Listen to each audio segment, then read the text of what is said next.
Pagmumuni-muni. Sa isang panig, sina Noah at Astrid ay kalmadong nakaupo sa kanilang mga upuan, maluwag na pinagmamasdan ang eksena.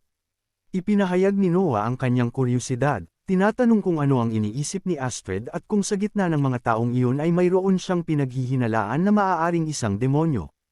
Itinagilid ni Astrid ang kanyang ulo sa pag-iisip at sumagot na mahirap sabihin, idinagdag na sa talento ng batang iyon, si Knox, maaaring kaya na niyang patayin ang karamihan sa kanila sa ngayon.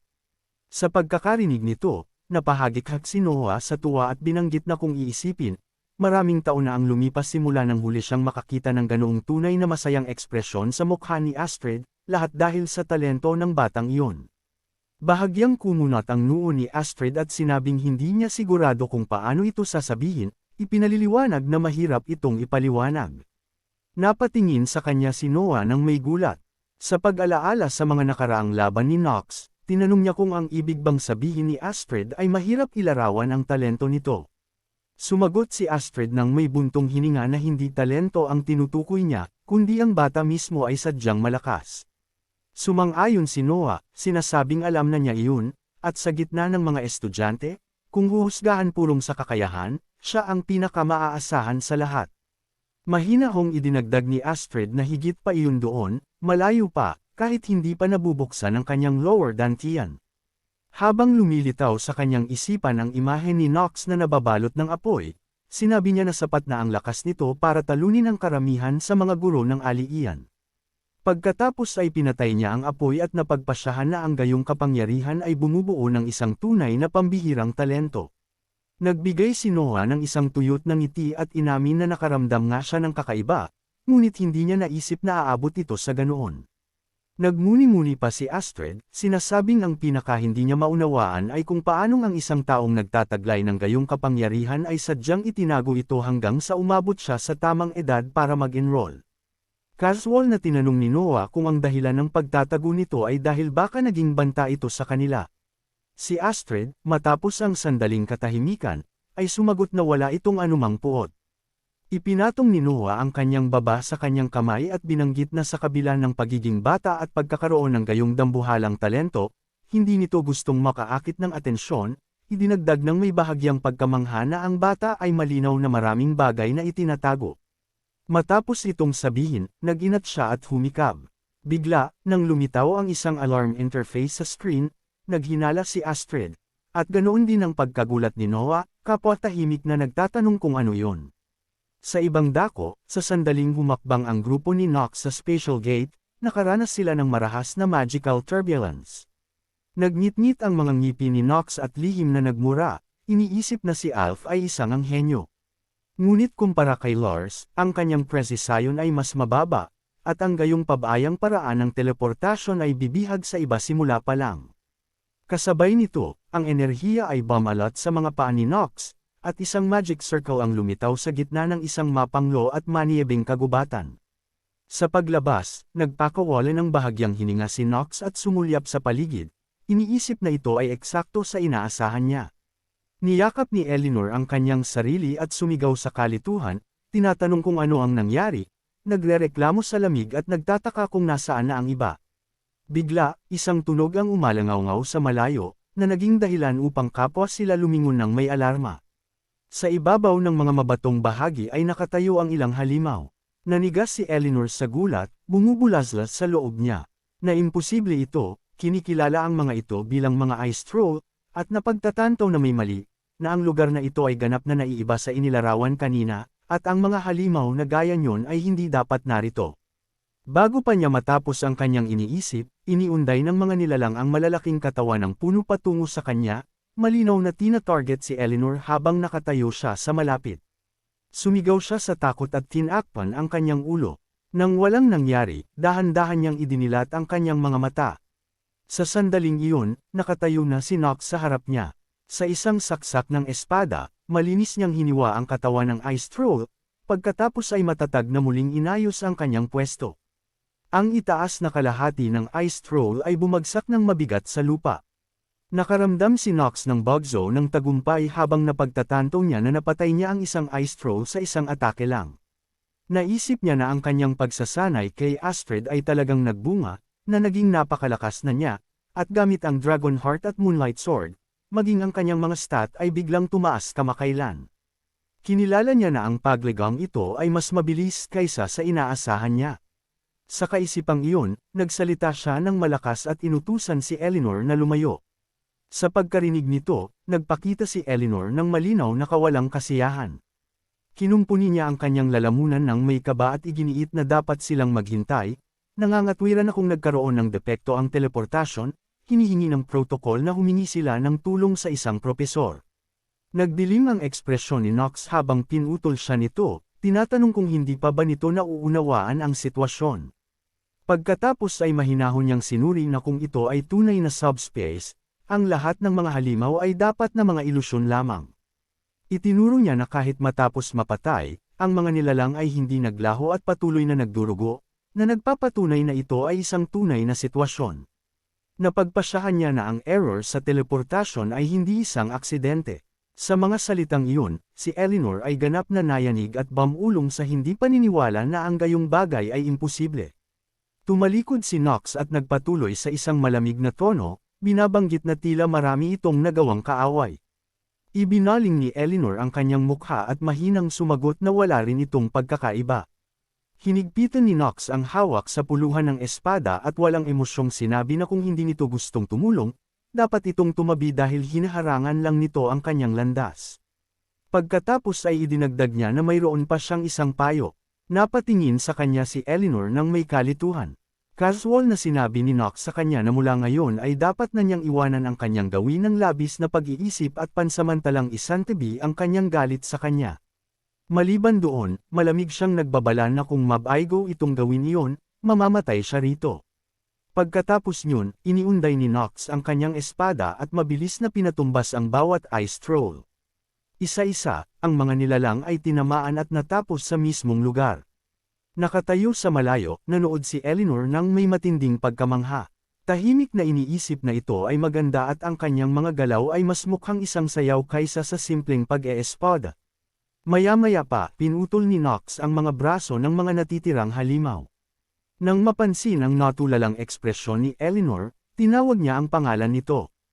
Habang pinapahira ng dugo sa kanyang mukha, kumunat ang kanyang noo at tinanong kung tapos na ba itong humanga sa palabas. Dahil nabigla, natatarantang itinanggi ni Eleanor na humahanga siya sa anuman. Sumulyap si Nox sa paligid at mahinahong sinabi na oras na para umalis. Nagbabala na kung mananatili sila doon, mas maraming mapanganib na halimaw ang darating sa lalong madaling panahon. Nag-atubiling sumang-ayon si Eleanor, sinasabing yun din ang iniisip niya. Sa pagbaba ng kanyang ulo sa pag-iisip, idinagdag niya na sa tingin niya, ito ay tila hilagang rehiyon, partikular na malapit sa Winter Bridge.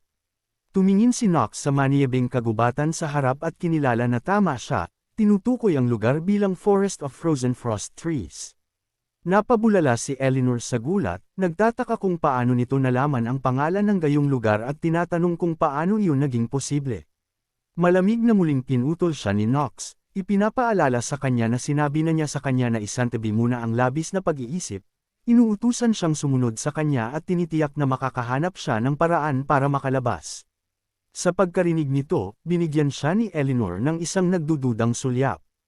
Nang walang magawa, naisip niya sa kanyang sarili na gaano man niya subukang unawain ito, walang saysay ang lahat at hindi niya mabasa ang mga intensyon nito. Habang pinapanood ang likod ni Nox na unti-unting naglalaho sa malayo, tahimik siyang nag-alala na kahit na nasa iisang team sila, kung may tunay na krisis na mangyari, maaari siyang patayin nito ng walang pag-aalinlangan dahil magiging pabigat lang siya. Tinanong niya kung bakit, sa kabila niyon, nananatili pa rin ito sa kanya. Ang mga kaisipang ito ay nag-iwan sa kanyang mukha ng pagkabalisa habang ang kanyang mga alalahanin ay tinatangay ng hangin. Samantala, sa isang marangyang silid sa ibang dako, nakaupo doon si Alf na nakaramdam ng katuwaan habang iniisip na totoong ang si Nox von Rainhover ay nasangkot sa isang insidenteng may kaugnayan sa Archduke Demon. Gayunpaman, mabilis niyang tiniyak sa sarili na ang lahat ay nagkataon lamang at imposible para sa isang nagsisimula na makamit ang isang bagay na napakapambihira. Pagkatapos ay naghinala siya na ang lahat ng mga insidenteng ito ay wala kundi isang palabas na inorganisa ni Theo von Rainhover. Sa pagsali ni Garen sa kanyang panig, tiyak na mayayanig ang posisyon ni Theo bilang kahalili. Kaya't tiyak na sinuportahan nito si Knox von Reinhofer at gumawa ng senaryo para magmukha itong isang henyo.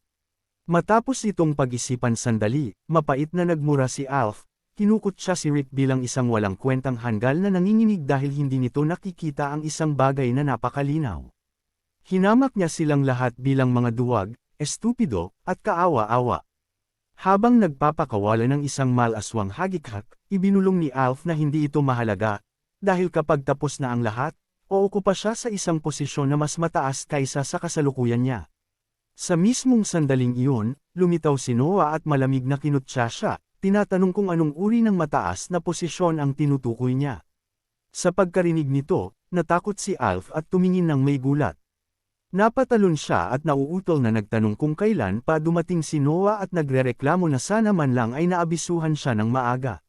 Ngumiti lamang si Noah nang walang emosyon at tinawag siyang Professor Alf.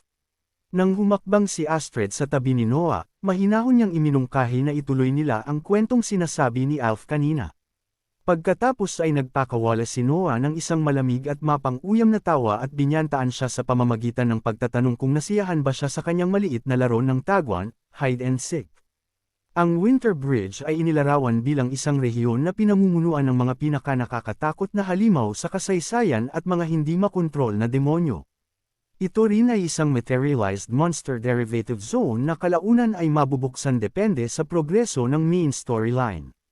Dahil ito ay nasa malayong hilaga at palaging nakakulong sa taglamig, ang rehiyon ay matagal nang kilala bilang isang buhay na impyerno para sa marami. Bilang resulta, maliit na populasyon na lamang ang natitira at ilang 10,000 hukbo lamang ang nakatalaga doon. Ang Arkheim Empire ay nagbibigay ng ginto sa Northern Allied States kapalit ng kanilang kooperasyon, at ang magkabilang panig ay nagpadala ng mga puwersa para bantayan ang tulay at pigilan ang mga halimaw na tumawid sa mga sentral na teritoryo. Gayunpaman, ang tulay na dati nang nagsilbing huling linya ng depensa ay napabayan na ng husto ngayon. Karamihan sa maliliit na lungsod sa hilaga ay nawasak, at ang mga natitirang maliliit na republika ay gumuho. Dahil dito, ang pamamahala sa Winter Bridge ay naging lalong maluwag, at ayon sa senaryo, ang tulay ay tuluyan ding guguho. Mula sa sandaling iyon, sa loob ng Forest of Frozen Frost Trees, ang insidente ay itinakdang magsimula. Noong panahong iyon, si Eleanor at Knox ay tahimik na naglalakad sa puting nyebe. Ang kanilang mga yapak ay humahaba sa likuran nila sa gitna ng katahimikan. Habang naglalakad sa unahan, naisip ni Knox sa loob niya na sa pangalan pa lang, ang lugar ay hindi tunog lalong mapanganib. Gayunpaman, sa katunayan ay tahanan ito ng mga troll, mga high-level na halimaw na maihahambing sa mga enti. At kung malas sila, maaari pa siyang makatagpo ng isang dragon na pinaniniwala ang extinct na. Naalala niya ang mga tsismis na nagsasabing may isang ice dragon na naninirahan doon. Habang hinihimas ang kanyang baba at ipinipikit ang kanyang mga mata, naisip niya na si Astrid mismo ang patunay na ang gayong mga nilalang ay tunay na umiiral, kaya hindi katakataka kung may dragon na naninirahan sa kung saan.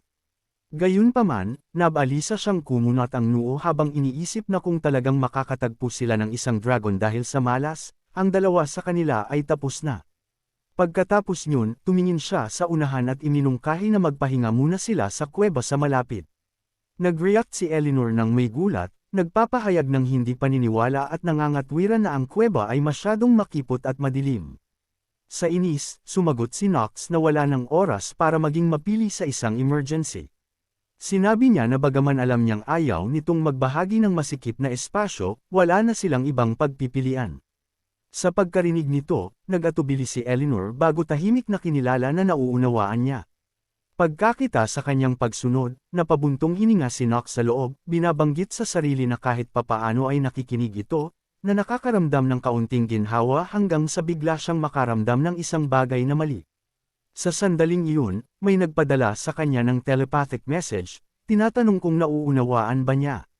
Agad na sumulyap si Knox kay Eleanor at maingat na sumagot na nauunawaan niya. Si Eleanor, na ipinapadala ang kanyang mga iniisip kay Shane, na sa katotohanan ay si Knox mismo sa sandaling iyon, ay malambing na nakiusap na tiyakin nito ang kanyang proteksyon, nangangako ng kabayaran kung magagawa nilang makabalik ng ligtas. Gamit ang boses ni Shane, sumagot si Knox na sinabi na niya na hindi niya kailangan ng anumang kabayaran. Sa pagkarinig niyon, napatigil si Eleanor, sinusubukang tumutol. Samantala, tumingin si Nox sa unahan at lihim na nagreklamo na mas natutokso siyang hilingin dito na itigil na ang pagpapadala ng mga telepathic message, dahil nakakairita ang kailangang sumagot sa mga ito habang nakikipaglaban. Noon lamang nanahimik si Eleanor bago binanggit na may naalala lang siya. Ipinaliwanag niya na dati niyang balak maghanap ng anumang kapaki-pakinabang, pero hindi niya man lang magamit ang kanyang subspace pouch. Pagkatapos ay ipinahayag niya ang kanyang pag-aalala na gaya ng iminungkahi ni Nox, mayroon ngang malamang na naging target sila simula pa lang. Nang pumasok ang dalawa sa kuweba, mahinahong sinabi ni Nox na sa ngayon, ang pag-iwas sa lamig ay mas mahalaga kaysa sa paghuli sa may sala.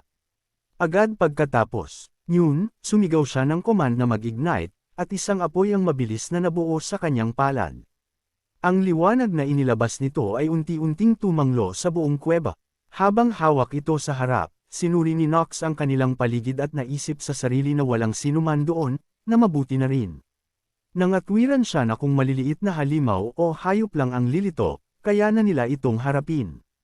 Bigla, ilang manilaw-nilaw na tuldok ng liwanag ang mabilis na lumabas mula sa dilim. Pagkakita sa maraming pares ng malalaking bilog na nagniningning na mga mata na nakatitig sa kanya mula sa loob ng anino, nanigas si Nox sa gulat. Nagtataka kung ano ang mga liwanag na iyon at napagtatanto na anuman ang mga iyon, hindi sila nag-iisa. Sa parehong sandali, may mga boses na umalangaw-ngaw mula sa kabila. Kinikilala sila bilang mga tao at inuulit ang salita ng may puot. Sa pagkarinig nito, nanlaki ang mga mata ni Nox at Eleanor sa gulat. Lumitaw ang mga tila punong nilalang at umungol, idinedeklara na ang mga tao ay pumasok sa kanilang domain at tina-target ang kanilang mga sagradong puno. Pagkakita rito, natarante si Eleanor at napabulala sa hindi paniniwala, sinasabing sila ay mga nilalang na dati niyang nabasa sa mga sinaunang libro. Mga troll na hugis puno na binigyang buhay. Agad na ikinuyong ni Nox ang kanyang kamao at pinatay ang apoy na hawak niya, lalong nababalisa habang iniisip na ang mga ant ay mga halimaw na nagtataglay ng lakas na katumbas ng mga higanti at regenerasyon na maihahambing sa mga troll. Nangatwiran siya na kung yari sila sa kahoy, ang fire magic ang karaniwang pinaka-epektibong pangontra. Ngunit sa gayong masikip na espasyo, kahit isang pagkakamali ay maaaring magkulong sa kanila doon habang buhay. Pagharap kay Eleanor, matatag niya itong inutusan na huwag gumamit ng mahika maliban sa mga binding type spell at tumuon lamang sa pagsuporta sa kanya. Tinanong niya kung maaari ba itong gumamit ng haste o basic assist spell sa halip. Naghalukip-kap si Eleanor at malakas siyang hinamon, hinihinging malaman kung ano ang sinasabi niya at tinatanong kung balak ba nito talagang labanan ang mga ito ng mag-isa. Iginiit niya na ang gayong plano ay imposible, itinuturo kung gaano kadilim at nangangatwiran na gaano man ito kalakas, ang pagharap sa napakaraming kaaway ng sabay-sabay ay hindi makatotohanan.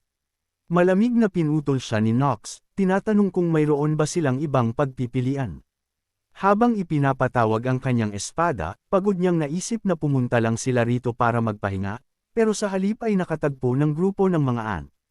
Inamin niya sa sarili na ito ay sadyang malas, ngunit hindi ito ang unang pagkakataon na hinarap niya ang gayong sitwasyon.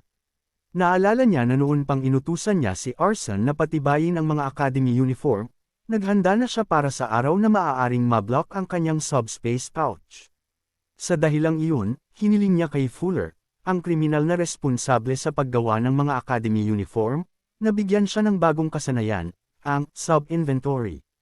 Ipinapaalala niya sa sarili na ang inventory na ito ay hindi apektado ng subspace interference at nag-imbak siya ng backup equipment sa loob nito, kabilang ang orb ni Astrid na +10 at mga basic gear na binili mula sa commercial district. Sa pagsulyap sa mga ant, kinalkala ni Nox sa loob niya na bagaman ang equipment ay hindi lalong efficient, higit na sapat na ito para harapin sila. Pagkatapos ay itinaas niya ang kanyang espada ng mataas at nagpadaloy ng enerhiya rito, ina-activate ang Dark Blade, Flow Slash, at napansin na ang Stormbringer ay sumisipsip ng mana nang gumagamit nito. Agad pagkatapos niyon, sumugod siya pasulong, hinihiwa ang mga ant mula sa maraming direksyon at ginagawa silang mga piraso. Habang nakatingin sa espada sa kanyang kamay, mahinahon niyang napagpasyahan na kinumpirma nito ang kanyang mga inaasahan. Ang kanyang rank sa pag-e-espada ay tumaas kasabay ng attack speed ng Dark Blade Flow Slash. Sa sandaling iyon, isang system notification ang tumunog, ipinapalam sa kanya na napatay niya ang 3 ant at dahil sa epekto ng Black Flame Ring, ang kanyang lifespan ay tumaas ng 24 na oras. Habang iniuunday ang kanyang espada ng may kasiyahan, naisip ni Nox na ang resulta ay desente naman, kinakalkala na ang bawat ant ay nagbibigay ng 8 oras at binabanggit na sapat na ito para magpatuloy siya.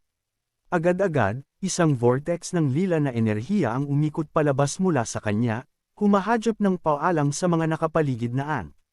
Nag-amok si Nox, pinapatay ang bawat isa sa kanila ng walang awa.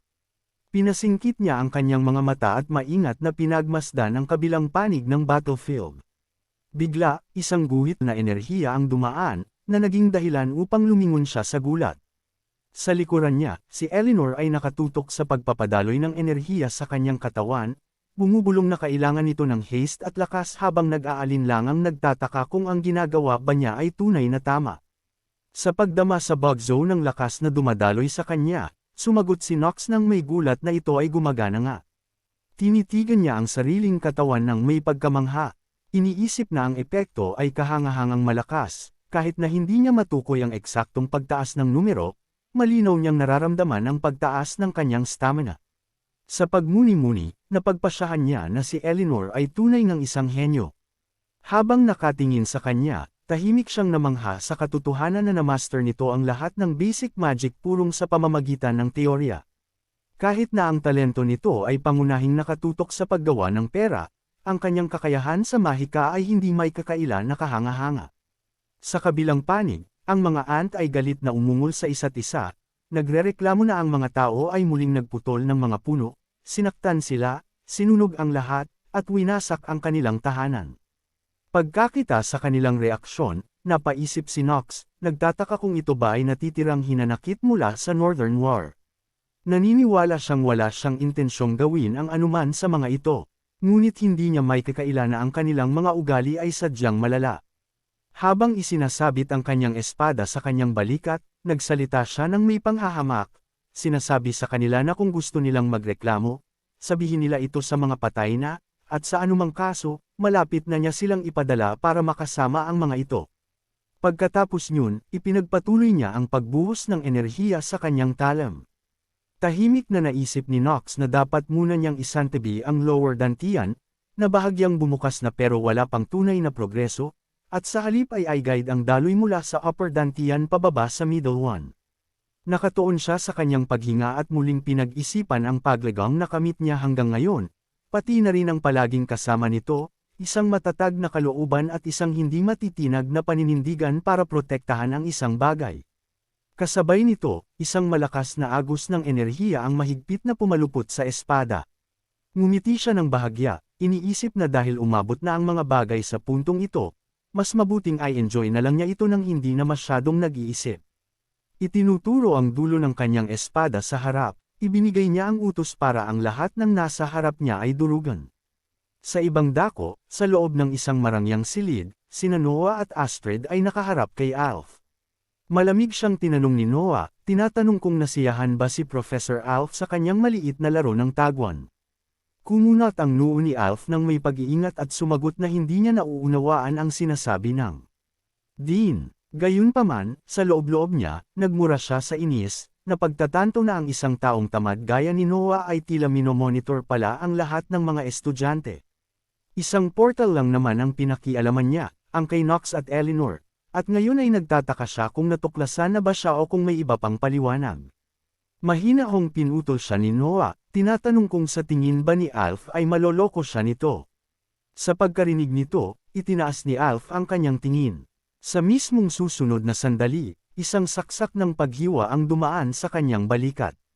Mula sa panig ni Noah, libu-libong matatalim at malayelong bakal na karayom ang walang humpay na ipinatama patungo sa kanya. Sa pilitang ibinaba ni Alf ang kanyang katawan at mabilis na dumaing. Pagtingin sa kanyang putol na braso, mapait niyang naisip na kahit malamig na hangin lang iyon, ang lakas ng atake ay nakakatakot.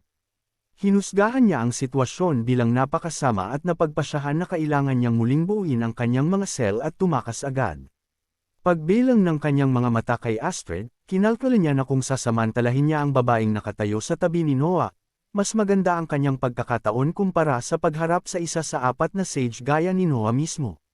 Sa desisyong iyon, agad siyang sumugod pasulong, may idinadore mula sa kanyang bibig. Idineklara niya na mamamatay ito. Habang ang isang karayom ay tumitira patungo sa kanyang mukha, kalmadong itinaas ni Astrid ang kanyang kamay at pinitik ito sa gilid. Nagsalita siya ng may panghahamak, tinatanong kung ano ba sa tingin nito ang ginagawa niya.